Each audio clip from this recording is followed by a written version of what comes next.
Good day, everyone. Today, we're going to talk about one of the most influential figures in psychology, someone whose ideas have shaped not only how we understand behavior, but also how we apply that understanding in real world. His name is B.F. Skinner. So today, we'll dive into Skinner's life, his groundbreaking work, and the practical ways his ideas are still shaping our lives. So, let's get started. Today, we're going to learn about B.F. Skinner, one of the most influential psychologists of the 20th century. Born on March 20, 1904, and living until August 18, 1990. Skinner wasn't just a psychologist, he was also a behaviorist, author, and social philosopher. Skinner is best known for his groundbreaking work on behaviorism, particularly his theory of operant conditioning.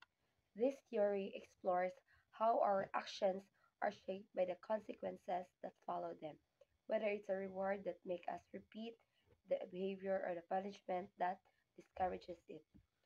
Through his work, Skinner changed how we think about learning behavior, and his ideas are still incredibly relevant today.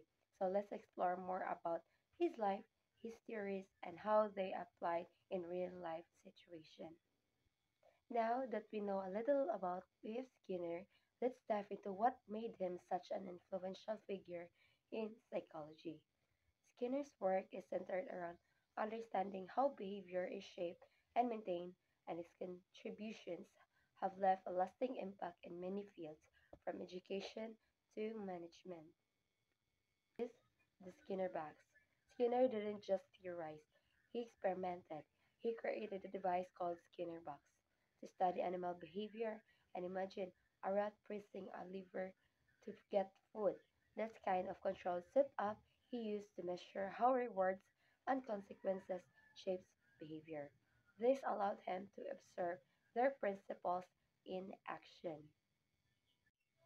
Next, Skinner also believed in something called radical behaviorism. He argued that all human actions, even complex ones, are the results of environmental conditioning, not internal thoughts or emotion. And this idea sparks debate but also led to groundbreaking insights into behavior. Skinner didn't stop experiment. He also shared ideas through his books. In Wading Through, he imagined a utopian society shaped by behavioral principles. In Beyond Freedom and Dignity, he argued that understanding and applying behavioral science could solve major societal problems. In conclusion, Skinner's contribution remain highly relevant today, from understanding how we learn to designing systems that encourage productivity and positive behavior. While his ideas have been critiqued for downplaying free will, they have undeniably shaped the field of psychology and beyond. And that's it. Thank you for listening. I hope you understand something for today.